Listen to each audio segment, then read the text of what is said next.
welcome back to the channel. Hope everybody's having a great day so far.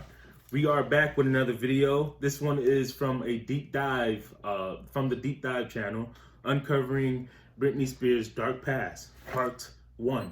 First things first, don't forget to like, share, comment, and subscribe. And without further ado, let's get into this video. Let's get this party started. All right. Louisiana, here is 10-year-old Britney Spears. That used to be the way it looks. Used to be the best way to watch something.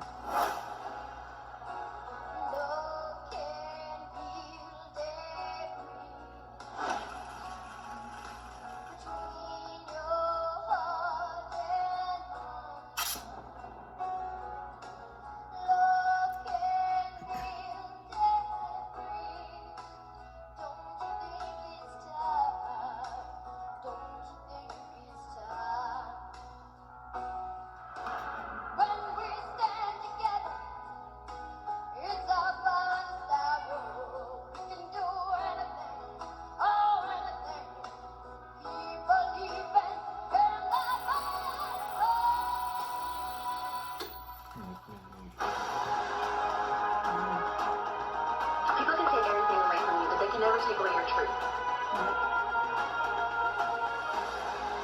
But the question is, can you handle it? Can you handle my truth? I don't know. Britney Spears is not in control of her own life. Over the past few months, hundreds of articles, clickbait stories, and TikToks have detailed the horrible tragedy that is Britney's conservatorship, many painting it as a conspiracy theory, and others coming up with complex conspiracies of their own. But in this 3-part series, we are aiming to clarify and explain what is actually going on with one of the most beloved pop stars on the planet, and detail the horrific abuse Britney has faced not only at the hands of the media, but the people closest to her as well, people she trusted. So to begin, let's go back to where it all started. Kentwood, Louisiana. Is that her dad? She's from Louisiana. James, aka Jamie Spears, and Lynn Spears married in July of 1976. Little did the struggling small-town newlyweds know they would eventually give birth to an international phenomenon that would change our entire culture forever. Jamie was a building contractor, and Lynn would take care of Brian Spears, their firstborn. They were like many Americans living paycheck to paycheck, just trying to get by. But even before Britney was born, Jamie and Lynn's marriage always seemed to be in a toxic and unhealthy place. Living in a town as small as Kentwood, Louisiana, gossip makes its way around the town quickly. And on Christmas Day, 1979, Jamie was allegedly spotted at a local Kentwood bar, cozying up to another woman. Just 1 week later, on January 2nd, 1980, Lynn Spears would file for divorce, alleging he committed adultery that night. She would also request a restraining order, worried that Jamie's reaction to the divorce could end up in harassment or even physical harm, especially if Jamie had been drinking. Lynn did end up withdrawing the divorce paperwork in March of 1980. However, Jamie's drinking would continue to escalate, and this would not be the first restraining order requested against Jamie Spears in his lifetime. On December 2nd, 1981, a pop star emerged from the womb, and her name was Britney Jean Spears. Born in Macomb, Mississippi, just 30 minutes away from Kentwood, Louisiana. Look at her. Louisiana. It's a small town about an hour north of New Orleans.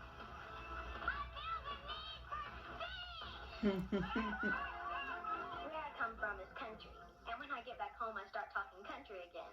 Stuff like yonder and hey y'all, or what y'all doing, stuff like that. This is my great grandmother. Everybody calls her Granny, and you haven't tasted any seafood until you taste her. Register and clean the tables and help. She was a working person, even at that age. Louisiana. The people here are so nice. They treat you like family and make you feel right at home. Kentwood is a tiny, tiny, tiny town with a population of 2,122 and a median That's it. household income that is half of the That was the national population of my average. high school. This means that many are at or below the poverty line, and Lynn and Jamie Spears were no exception. Jamie's continued drinking would make it difficult for him to hold down jobs and support the family. Times would get so rough, the fridge would be empty, and Jamie would have to hunt in his backyard for small animals in order to feed the kids. It is now 1984, and Britney was just 3 years old when Lynn Spears saw star potential in her daughter. Lynn did not want to waste any time preparing Britney to be a performer, so she put her then toddler in voice and dancing lessons. This would be just the beginning of the stage mom years. I think the biggest regrets that I have right now, looking back, I didn't follow my mother's intuition a lot of times, or my gut instincts. I would let people talk me into things, or, influence me, and I was right. My initial gut instinct was always right on. And sometimes I didn't follow it. I have to laugh when I hear people call me stage mom, because right now I can see one of my students that I taught. She looked like her. He's now an English professor at a small community college. I'm a teacher at heart. The stage mom was not my choice. And I never was. Many believe Lynn saw Britney's potential as her out from a toxic marriage and a life filled with financial struggles. However, the financial hardships and home life would only get worse as they tried to make Britney a star. Britney was a busy, busy child. Aside from ballet, jazz, gymnastics, and voice lessons, she would also sing in her church's choir, compete in children's talent shows, join dance competitions, compete at the state level for gymnastics, sing on local television, and even did a short run of beauty pageants where she No wonder she's so great. Having Britney in all of these In that activities and age? competitions was really expensive. Money was sometimes tight. It was not unheard of for them to wear hand-me-down clothes. It's kind of one of those things where you know it, you just don't talk about it. Sending children to private school can get expensive for anyone. It was really hard on him, putting her through, dance lessons and singing lessons and going to an academy like that. There's tuition, there's registration, there are books, there are assessment fees. I would imagine having 3, it would be expensive to do. This would only further the financial struggles for the Spears family and inevitably strain Lynn and Jamie's marriage even more. William Spears, brother of Jamie Spears, recalls when Britney was no older than 5 years old, Jamie Spears tried to drive off drunk with Britney in the car. William stopped him and they had a physical altercation in front of Britney, who was screaming scared. William also remembered a time when they were all in the kitchen. Lynn was just drinking a glass of water and Jamie walked in drunk. Insulted Lynn, grabbed her glass of water, hurled it across the room, shattering. Britney was regularly witness to these drunken violent episodes and her parents regularly screaming at each other. Britney's Aunt Sandra was a safe place for her and they were really close. Many times when her parents would scream and yell, she would run over to her aunt's house to escape what was a very toxic, unhealthy home. Even throughout her career, she would find ways to thank her Aunt Sandra. My beautiful, sweet family for just instilling in me the love of music, just teaching me diligence, perseverance, and always sacrifice no matter what the cost. I love you. And I want to thank the Lord for just proving to me I can do anything through Him who gives me strength. And I truly believe if you follow your heart, and most importantly, God, your dreams will come true. And these are for you, Aunt Sandra. Another escape from home for Britney and Lynn would be performing. So in 1990, Lynn took Britney all the way to Atlanta, Georgia to audition for a spot on the Disney Channel's The Mickey Mouse Club. Britney was just 8 years old at the time, but she made it all the way to the final 6. However, The part where they were talking about how she witnessed her parents get into a fight, it made me reminisce the time when my parents would fight, and I would see that. I was in 3rd grade, and I would see them argue and fight, and I know the feeling of being that young, seeing both of your parents argue and fight like that. It doesn't feel good, and it kind of put me back in that spot. incredible. He introduced her to Nancy Carson, a New York talent agent. Nancy got Lynn to enroll Britney for a special comeback on August 10th. Now we're in 1992, which was a huge year for Britney Spears because she debuted on the TV show. Nancy got Lynn. She did an incredible job, but she didn't end up winning. Now in 1992, which was a huge year for Britney Spears because she debuted on the TV show. Star agent Nancy Carson did incredible job, but she didn't end up winning. Even though with young Britney was on the off-Broadway live TV, this did not baby sister Jamie and Lynn temporarily then telling agent Nancy Carson to get Britney Spears an understudy role along with Natalie Portman on the off-Broadway play. Britney, her baby sister Jamie, and Lynn temporarily moved. But then I kind of got tired, and I was gonna have to perform on Christmas night, and I was getting really upset, because I wanted Santa Claus, and I wanted to be home with my family. But then I kind of got tired, I was gonna have to perform on Christmas night, and I was getting I told my mom because she always told me because I wanted Santa Claus, and I wanted to be home with my family. So I was like, you know what, I gotta go home. I think I was like 11 with my family again, because I totally missed it. So I told my mom, because she always packed everything, but the day before we left the audition, so I was like, you know what, I gotta have another, I gotta audition with my family again, because I totally missed it. And that's when I got it. So I got to go home, we packed up and everything, and the day before we left the audition again for the Mickey Mouse Club, they had another, audition for it. It was like, this was like 2 years later. And that's when I got it. So I got to go home and experience Christmas. The Mickey Mouse Club was working a full 90 break, which are pretty long hours for a child. It was filmed at MGM Studios alongside Justin Timberlake, Ryan Gosling, Christina Aguilera, just here to film. According to Mendo's law, Mickey Mouse Club contracts which are pretty long hours as the children would make 102 years alongside Justin Timberlake, Ryan Gosling, Christina Aguilera, just to name names. After they wrapped up the law, Mickey Mouse contracts were exploited as the children would make $185. Britney Spears comes out to under $5 an hour. With the Mickey Mouse contract not being wrapped up filming in 1994, Britney would return home to be a star. There were judgments against them to seize their property. Britney's parents at this point debt and federal attack. With the Mickey Mouse contract not being that great, they'd gotten into 1995 is the only year in Britney Spears' childhood where she seemed to live a somewhat sell it to collect debt. It was ninth grade and she was going to a typical high school, getting elected for homecoming court and dating the star football player, Reggie. Reggie Britney went to prom that year, the first and only prom Britney would ever go to. But this year of normalcy would quickly come to an end.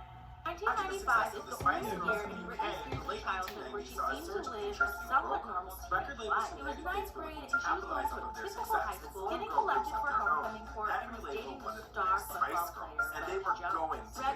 Britney was prom that year, the first and only prom Britney would ever go to. But this year of normalcy would quickly come to an end. Who Britney had met when she was 13, had a different idea. And allowing us to devote over an entire month to this project alone. So Britney was going to demo and super important to us, and everyone out for one day to sing for everything. Have you ever wanted to turn her down as they were all looking for help? Check out Opinion Outpost. You can take surveys and earn real money right here. And on August 4th, Super easy and you can share your opinion while hanging out a signed recording contract. Check out the link below to get started. You'll be earning about how they work to change Britney's voice before recording her albums. The iconic Britney spicy voice became today. Britney loved Whitney and she sang in a deeper voice. Record labels in the United States were looking to capitalize on their success. Informed brokers that they needed a pop icon, and Britney would be just the one to deliver that going away. And just like that, Britney talked to Luke Perlman to join the female pop group in a song. However, Larry Rudolph then on October 23rd, Britney was 13. Baby One More Time had a different idea. Larry would become one of the best-selling solo ever released. So Britney recorded the demo and flew to New York international pop star, thus kicking off the 20 turned her down as they were all looking for January 12th. But Jive Records thought Britney had just the commercial by storm and released her debut album in 1987. Britney reached #1 world for every country, signed the best-selling debut album. There are tons of theories across the web about how they worked to change Britney's voice before recording her album. The iconic Britney Spears baby winning awards today. Britney loved recording her sang in a deeper voice. You could not turn on your TV in 1989 without seeing the 17-year-old pop. They needed a pop icon. Britney was just the one to deliver that. And just like that, Britney was off to Sweden to record part of her first album, Swedish songwriter and producer Mark. On October 23rd, Britney was 16. It was someone that I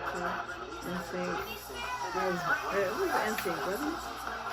Watching a small-town Britney into an international pop star, thus kicking off the 21st century pop renaissance. On January 12th,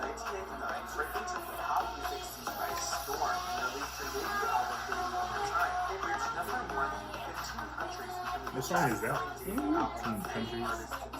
This was just a few short months. Britney Spears was a household name. Really, and she was winning awards, opening for NSYNC, and touring across malls in America. You could not turn on your TV in 1999 without seeing the 17-year-old pop sensation. You like you're a little girl? No. We look at you like you're a big skank.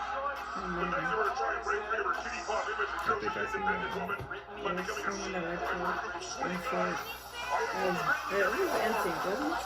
Man, this man sounds like he's still living in his mother's basement.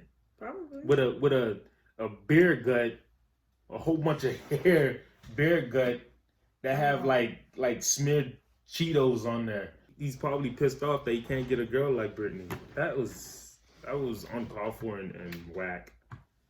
Let's continue. You talk to the young kids and tell them Britney Spears should be grounded for wearing that. Did you see what you're an adult woman.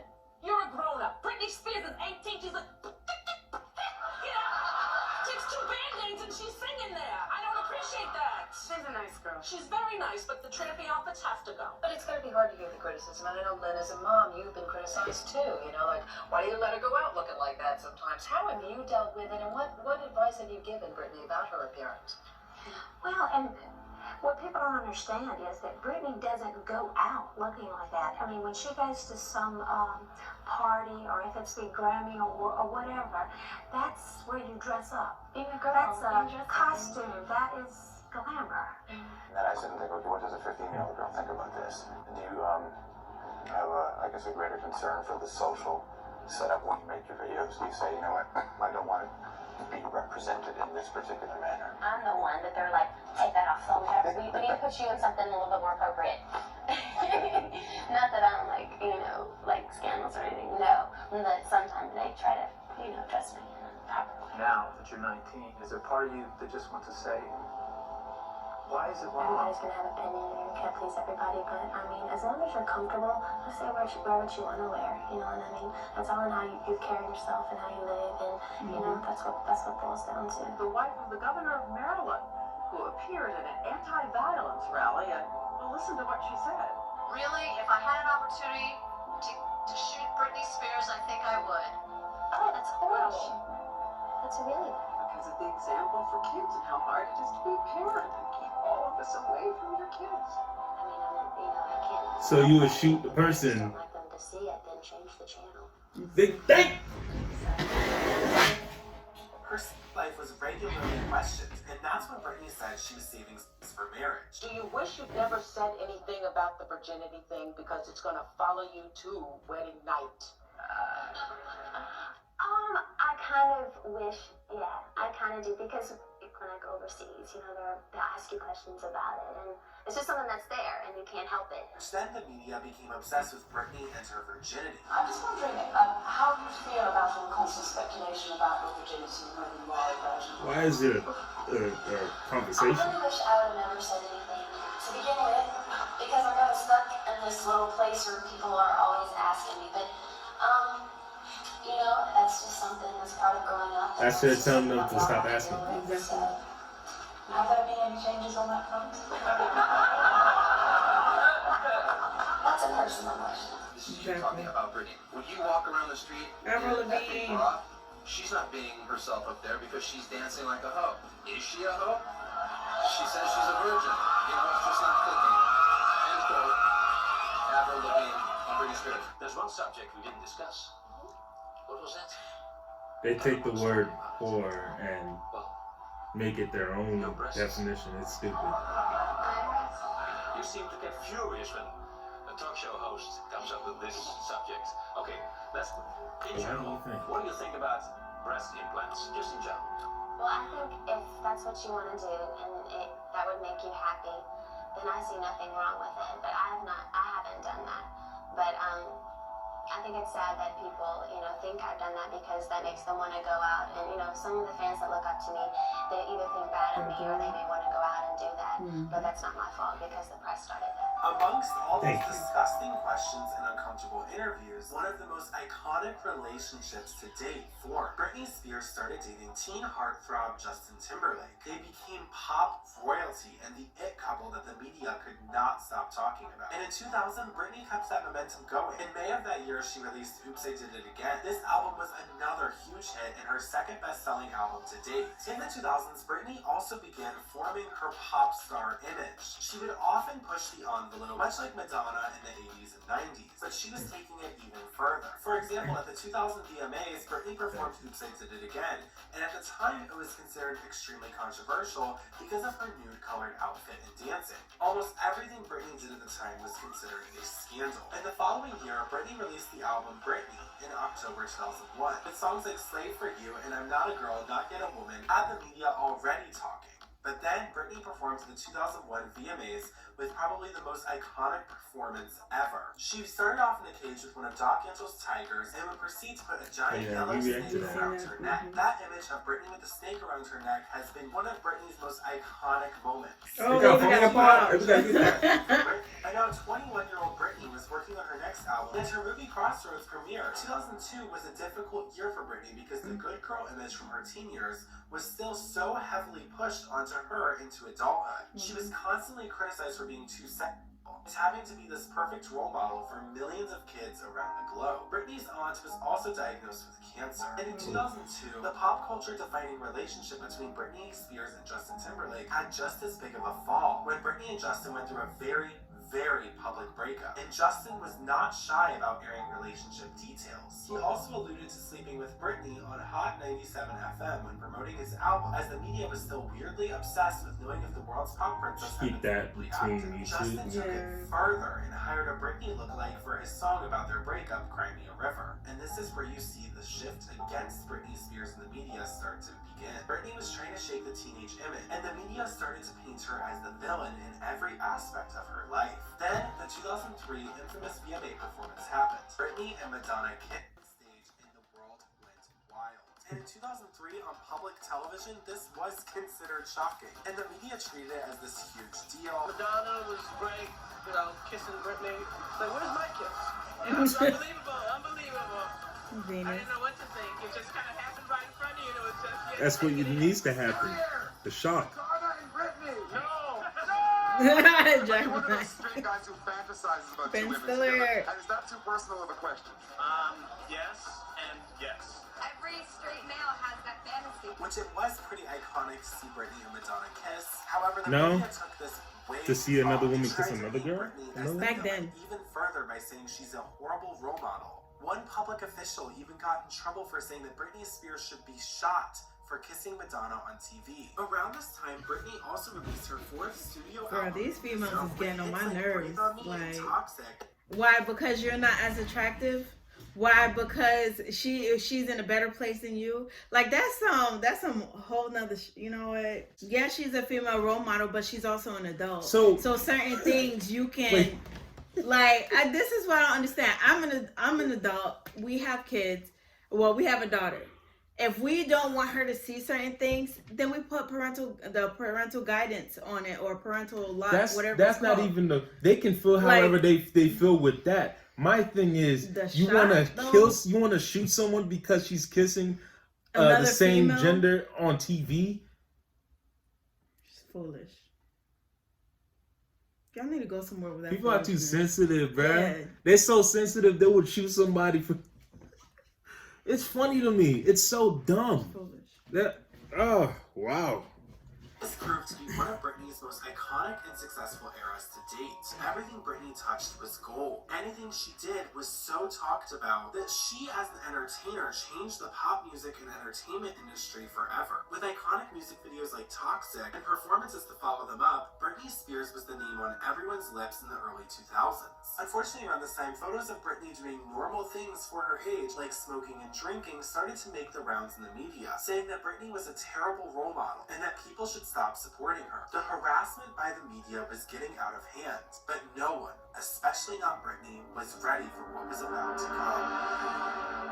2004 marks a major shift in Britney's life. She clearly had enough of the control behind the scenes and the media's portrayal of her. It is January 1st, and Britney is spotted dancing the night away at Ray in Las Vegas with Jason Alexander, a childhood friend from Kentwood, Louisiana. Jason and Britney are having such an amazing time in Vegas partying that in the early hours of January 3rd, they have an idea to do something wild and crazy. Brittany and Jason hop into a lime green limousine and head down to the Clark County Courthouse to get a wedding license. Then at around 5 a.m., they arrive at a little white wedding chapel, famous for quick middle-of-the-night weddings. In just minutes, Jason and Brittany laughed and cried their way through the infamous wedding ceremony. When Larry Rudolph and Lynn Spears learned of Brittany's marriage, they went into a panic, and damage control mode set in. Larry went to George Maloof, owner of the Palms, for help getting an attorney to annul the marriage immediately. After the quickie Las Vegas wedding, the poop hit the fan. Lynn went insane. They sent like an army of lawyers pouring into Vegas. We just received a decree of annulment. There is no marriage now. They're both very happy that they made the decision that they made to annul the marriage. And at 4:30 p.m., Brittany and Jason signed the annulment papers. According to George Maloof, they were tickled pink and gleeful when signing on the dotted line that would end the famous 55-hour marriage. By marrying Jason, Brittany may have been seeking revenge on the advisors who sold her as an untouchable virgin.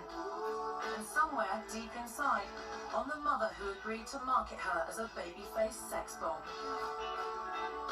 When you look at Britney, what has her life been like? She's been managed. She's been managed by her mother, managed by managers, managed by the media. And so here she has a moment of freedom and a moment of self-choice. And she goes, you guys can't control who I am. You can't control what I do. I can do whatever I want. 2004 would continue to be a year of rebellion. Britney was working on her 4th studio album that never saw the light of day. I got a question. If she gets married, that she finally finds that love her for her, does her mom, like, will her mom still have control over her finances? Yes. No. So what happened is when you're in the marriage, unless you do a prenup prior to the marriage, that prenup would pretty much give the information, okay, everything that I have is mine, and throughout the marriage it's still mine. So basically, if she can find someone that she can really share her time with and really trust and at that point, it's actually a real thing, then she will be free. Right, but it's the finding the right person. And the thing is, they no longer could be main beneficiaries, because once she's married, she's considered like an adult. That's way too much that's crazy to go through.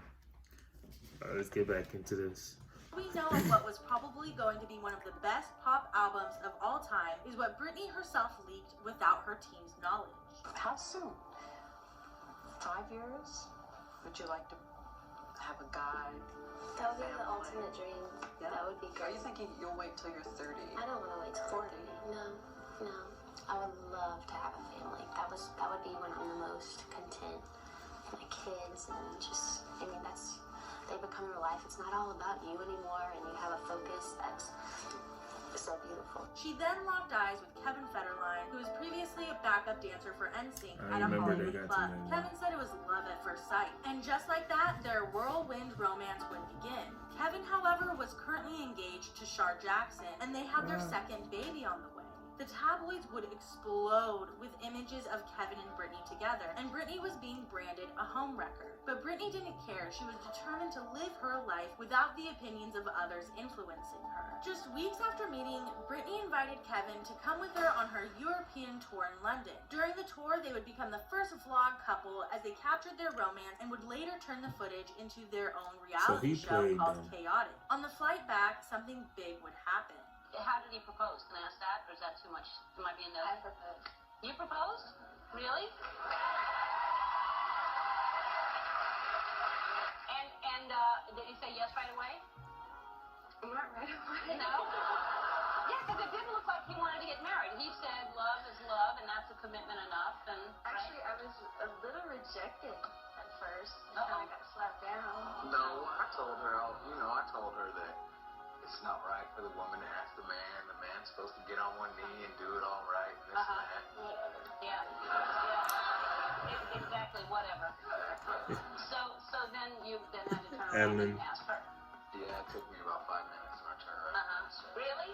That's sweet. Then on September 18, 2004, Britney and Kevin invited their family and friends over for what was supposed to be an engagement party. But it was actually a surprise wedding that Britney and Kevin had fully planned out. On October 15th, Britney announced on her website that she was taking some time off and she would let US Weekly overexpose other blondes for entertainment. At this point, she had had enough and was ready to just be a newlywed and start a family of her own. In April of 2005, just 1 year after meeting Kevin and marrying him, Britney announced that they were expecting their first baby. Is having a baby a good career move for Britney? No. But is it a good personal growth move?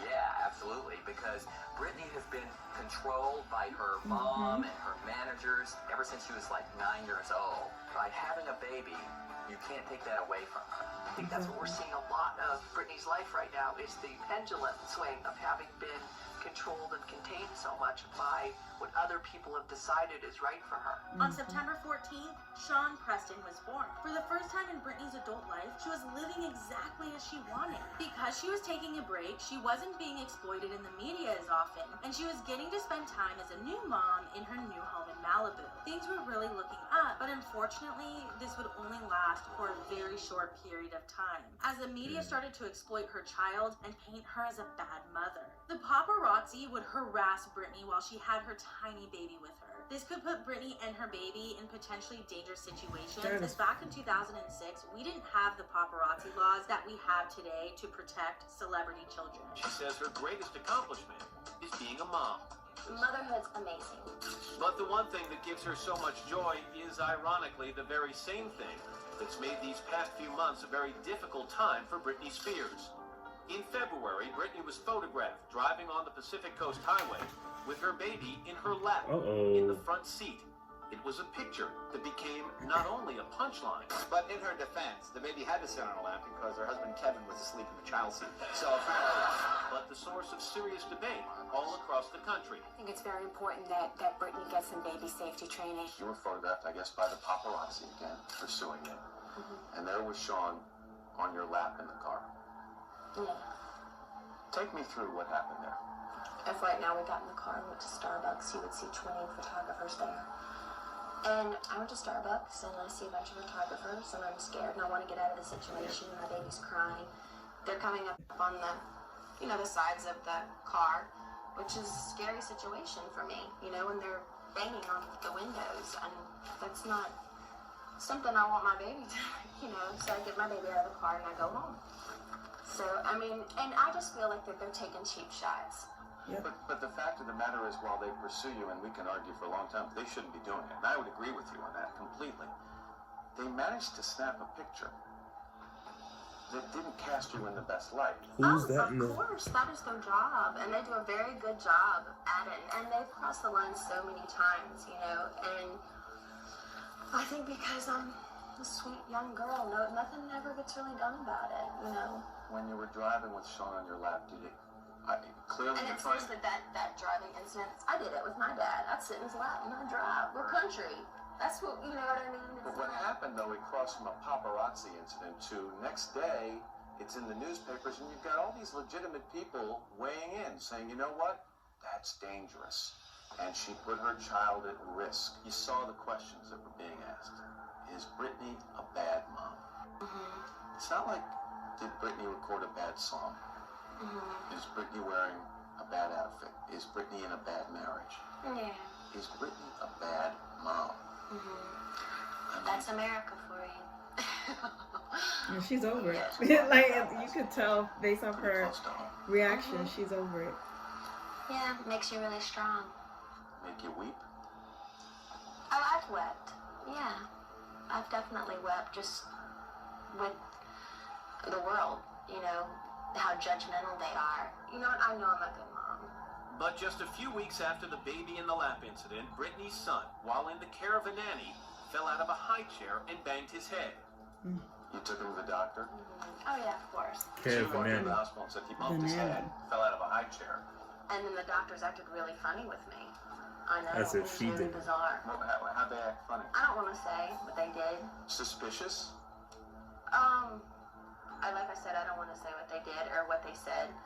But Because it they was feel bad. like it's It abuse. was really, really bad. Do you think, though, Britney, that because of those questions that were asked after that picture on Pacific Coast Highway with Sean in your lap, that the doctor in that emergency room or that hospital said, wait a second, maybe I have a bad mom on my hands? Right. I was just happy that my son was okay, and I wanted to get home and get out of there. And then, not long after that, you got a visit from the family services. Yep. Yeah, which actually they felt really bad about it. They said, we don't even know why we're here. So in other words, they came because it's their job to come. They have to investigate.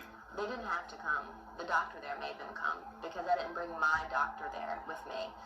So people a lot of times think because you're a celebrity that you're taken care of more. In some situations, people, you're not, you get it worse. In another incident, Yep. Britney and her baby were yet again being harassed by paparazzi, making it difficult for her to even get to her car. Britney tripped, almost dropping Sean, but she caught herself. Later that day, that situation really shook her and she was spotted crying in a restaurant. But even the owner of the restaurant started taking pictures of her. And Britney just tripping over her feet for just a moment and catching herself was used to paint her as this person who saves her coffee over her baby. There is no empathy for this new mother, and the media didn't care about the potentially dangerous situations they were putting her baby in.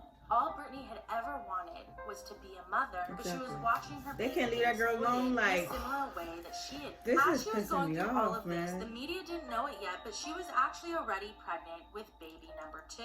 On top of the media being pregnant and adjusting to motherhood, Britney's marriage to Kevin was on the rocks. At that time, fans and tabloids were not a fan of Kevin. They felt like he was always in it for the money and the fame. There was even a popular website started called DivorceKevin.com, and there was even a petition asking Britney to divorce Kevin that got 200,000 signatures. Then on September 12, 2006, Britney gave birth to Jaden, her and Kevin's second son. After the birth of Jaden, her marriage went on a downward spiral. Kevin would leave Britney, who was just a few weeks postpartum, to go party in Vegas, and that would be Britney's final straw. In November of 2006, she would file for divorce, and this would be a major turning point in Britney's life. Nothing about Britney's childhood was typical. It's almost like she was specifically made just to become a star, pushed into this life from when she was a toddler. Then this life turned into one of her few escapes from her dad's alcoholism and her parents' screaming matches. But then, her only escape was exploited for everything it was worth by the media, her family, and people she trusted. A very betrayed Britney Spears was heading into what would be the worst year of her life. And the world didn't know it yet, but we were going to be witnesses to one of the worst abuses of the media in modern day history. Pop culture was about to be changed forever.